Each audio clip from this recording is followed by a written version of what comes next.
Hola, ¿cómo va? Un saludo enorme a todos los estudiantes de la UNAV que ahora, este segundo semestre, a partir de agosto hacia adelante, van a rendir su examen de grado primero, segundo y tercer ejercicio.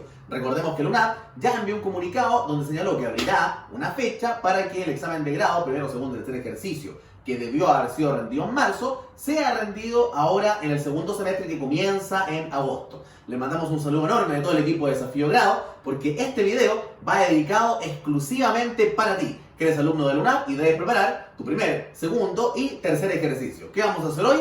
Vamos a responder un caso práctico en vivo, para que tú veas cuál es la metodología y para que tú además sientas cómo se realiza una revisión guiada a un caso práctico en la oficina de preparación Desafío Grado, que prepara para alumnos del examen de grado de UNAV, primero, segundo y tercer ejercicio, desde que comenzó este tipo de examen en la Universidad Nacional Andrés Bello. Así que vamos a pasar a leer el caso, pon mucha atención. Te recomiendo que vayas retrocediendo, adelantando el video, pon mucha atención para que después en la revisión puedas seguir con nosotros de forma guiada cuáles son las respuestas correctas. Vamos a leer entonces.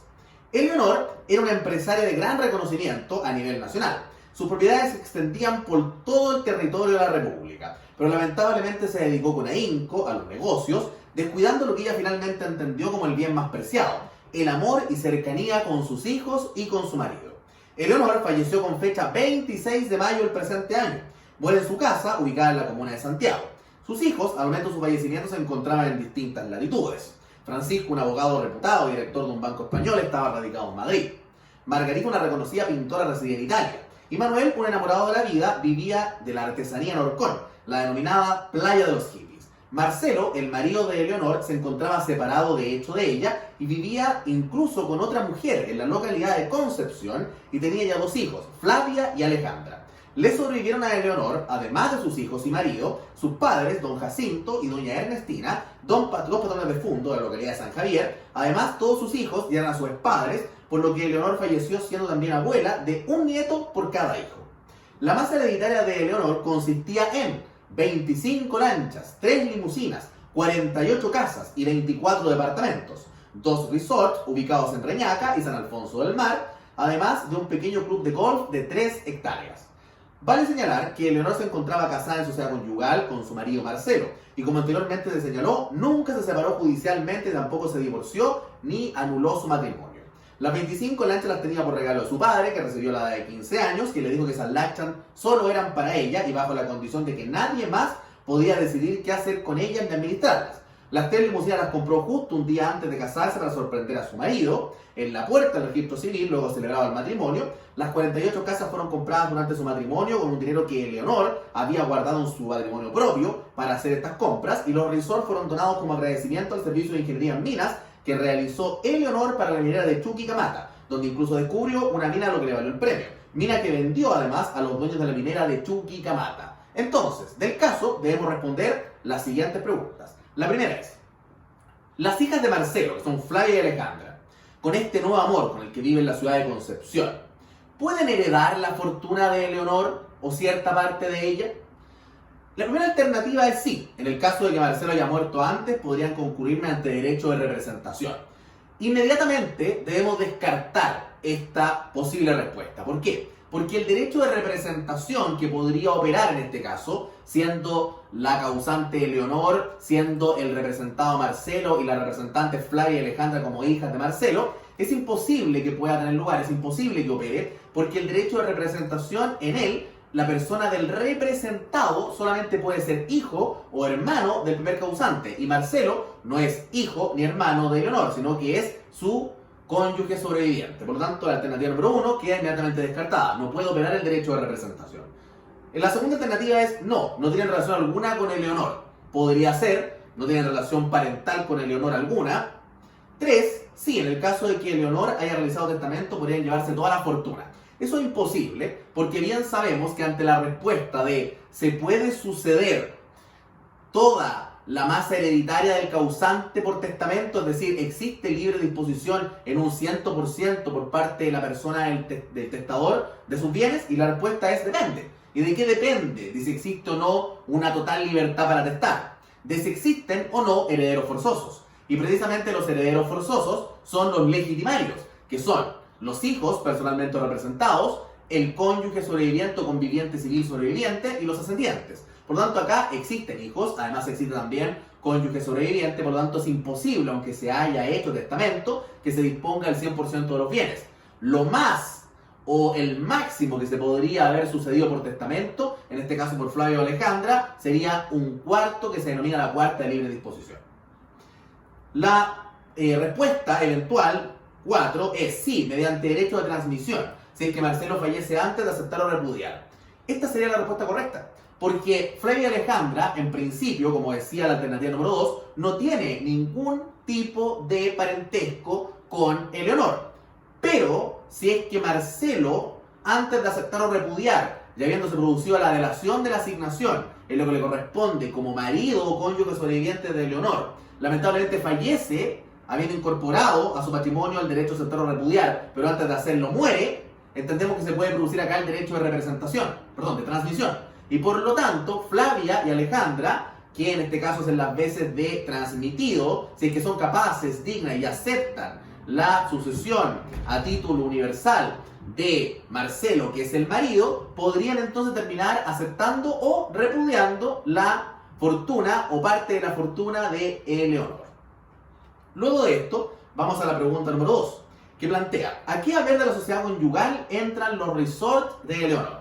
A ver, vamos a ir al caso, y se plantea que los resorts fueron donados como agradecimiento al servicio de ingeniería en minas que realizó Eleonor para la minera de Chuquicamata.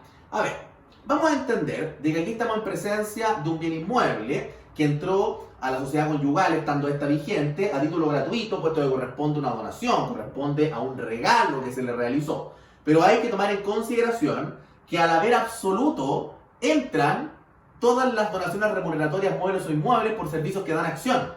Hay que recordar que si una persona se encuentra casada en sociedad conyugal y esa persona realiza ciertos servicios por los cuales usualmente se cobra o se remuneran y la persona decide no cobrar por ellos y luego como agradecimiento recibe un bien, ya sea este bien mueble o inmueble, entendemos de que este bien que recibe va a entrar ya sea o al haber propio o al haber relativo o al haber real, dependiendo de si en primer lugar el servicio que realizó por el cual no cobró, si es que hubiese cobrado, daba o no daba acción para exigir el cobro. En este caso estamos en presencia de un trabajo que ella realizó en materia de ingeniería en minas, que usualmente se remunera y que ella decidió en este caso no cobrar. Por lo tanto, sí existiría acción en el caso de que ella hubiese cobrado y no lo hubiesen pagado. Por lo tanto, se entiende estrictamente que cualquier bien que se entregue a título de donación remuneratoria por este tipo de servicios entra a título oneroso. Por lo tanto, no es relevante distinguir en este caso si es una donación remuneratoria mueble o inmueble, porque todos los bienes, ya sean muebles o inmuebles,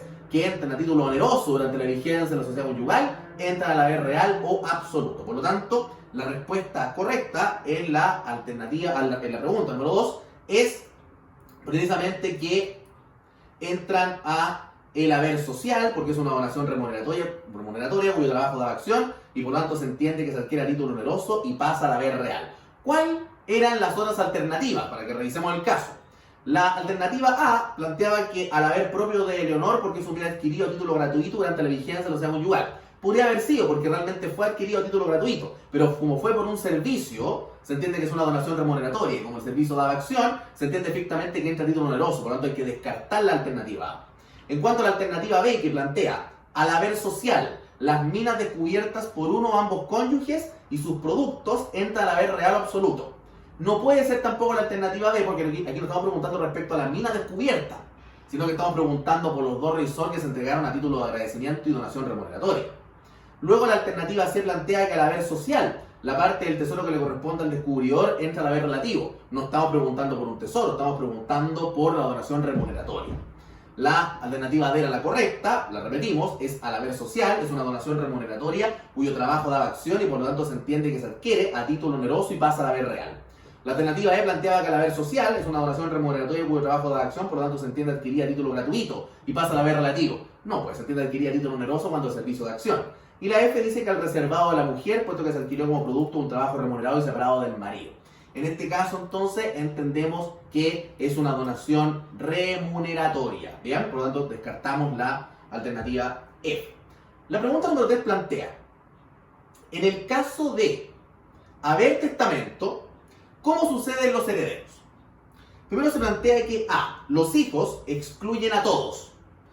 No opera el derecho de representación en ningún caso porque no se encuentran fallecidos. Bueno, primero que todo, los hijos no excluyen a todos, porque los hijos pueden eventualmente concurrir, según los órdenes de sucesión, con el cónyuge sobreviviente. Por lo tanto, la alternativa A la tenemos que descartar inmediatamente. También la descartamos porque se plantea que no operaría el derecho de representación ya que los hijos no se encuentran fallecidos.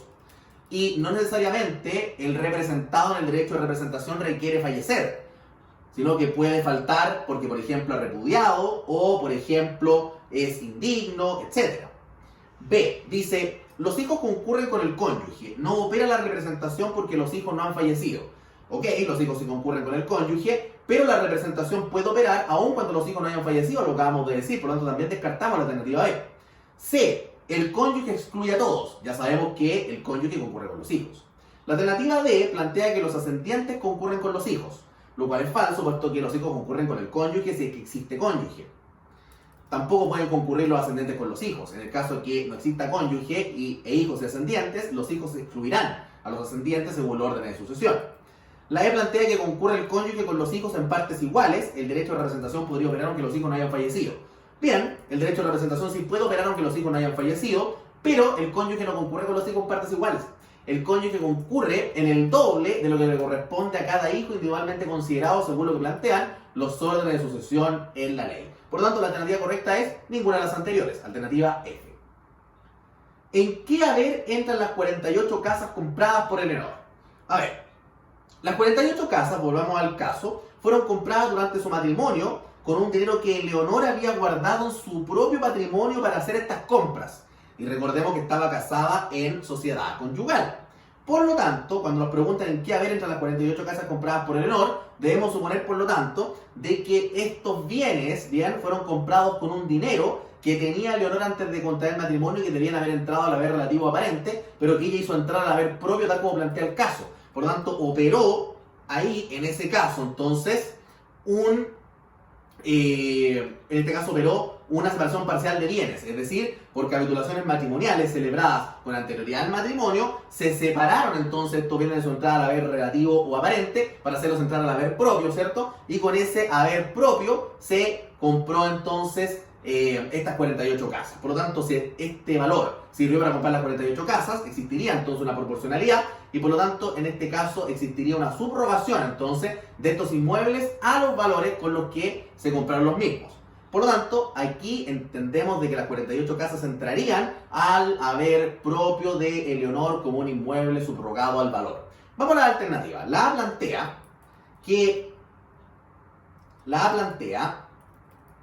que al haber propio de la mujer por subrogación debe haber una separación parcial de bienes. ¿Qué es la alternativa correcta? ¿Por qué las demás no lo son? La B plantea, al haber real o absoluto, fueron adquiridas a título oneroso durante la vigencia de la sociedad conyugal. Sí, pero la subrogación, por lo tanto no pueden operar las reglas generales. C. Al patrimonio reservado a la mujer casada se adquirió con un dinero que reservó y que proviene del producto de la actividad que realizó separada del marido y antes de contraer el matrimonio. No se establece que ella haya obtenido estos bienes con un trabajo que ha realizado remunerado separada del marido. No podemos colegirlo eso del caso. Y con todo, si es que lo hubiese reservado este dinero, no lo reserva en su patrimonio reservado, sino que lo reserva por separación parcial de bienes en su haber propio. Y la D plantea que el haber relativo porque los dineros eran anteriores al matrimonio y estos fueron subrogados en el haber relativo por los bienes inmuebles. Eso es falso porque la subrogación solamente opera en el haber propio y no en el haber relativo o aparente, ni menos en el haber real o absoluto. Por lo tanto, la respuesta correcta es la A. La 5 plantea, si Eleonor hubiese hecho testamento, ¿qué parte les hubiese correspondido a sus hijos a todo evento? La A plantea la mitad de la herencia, lo cual es falso, puesto que los hijos concurren con el cónyuge. La B plantea toda la herencia, lo cual nuevamente es falso, porque los hijos concurren con el cónyuge. En ese caso, no podríamos decir que la A y la B pueden ser respuestas eventualmente correctas. La C plantea dos partes de la mitad correspondiendo de la otra al cónyuge. Hay que recordar que el cónyuge sobreviviente es aquel que va a concurrir en el doble de lo que le corresponde a cada hijo individualmente considerado, por lo tanto la C no puede ser. La D plantea una parte de la mitad legitimaria correspondiendo a la mitad de eso al cónyuge, al revés. La E plantea una parte de la mitad legitimaria correspondiendo el doble de esto a su cónyuge. Esa es la respuesta correcta, ¿no? Porque el cónyuge recibe el doble de lo que le corresponde a cada hijo individualmente considerado. Por último, se plantea la siguiente pregunta. ¿En qué haber entran las lanchas de Eleonor? Pues vamos al caso. Se plantea que Leonor tenía 25 lanchas, las cuales habían sido un regalo de su padre a la edad de 15 años, que él le dio estas lanchas y le señaló que solo eran para ella y se las entregó bajo la condición de que nadie más podía decidir qué hacer con estas lanchas, ni tampoco administrarlas. Entonces, ¿cuáles son las alternativas? La A plantea, al haber absoluto, son bienes muebles aportados al matrimonio. Si fueran muebles aportados al matrimonio, entrarían al haber relativo, por lo tanto, la A la descartamos de plano. B, al haber relativo, los adquirió una vez casada para título gratuito. Tenía 15 años, no podía haber estado casada. Una persona se puede casar en Chile de los 16 en adelante. Por lo tanto, la B hay que descartarla. La C plantea, al haber relativo, como bienes muebles aportados. Podría haber sido, porque si es un bien mueble que tenía antes de contraer matrimonio, entra entonces a el haber relativo. Y luego se plantea D, al patrimonio especial como bien mueble donado por la expresa condición de que su marido no lo administre, que sería el patrimonio especial del artículo 166, que está precisamente formado por todos aquellos bienes que han sido donados o heredados a la mujer con la expresa condición de que los administre ella separada del marido. Por lo tanto, la tentación de marcar la letra o alternativa D como parte del patrimonio especial era bastante grande. Pero hay que recordar nuevamente que Eleonor, cuando recibió de su padre la 25 lanchas, tenía 15 años. Por lo tanto, no podía estar casada. Por lo tanto, recibió antes de casarse este regalo de las 25 lanchas. Por lo tanto, no podemos sino entender que corresponde a bienes muebles que tenía antes de contraer matrimonio y por lo tanto, según las reglas generales, entran como muebles aportados al haber relativo o aparente.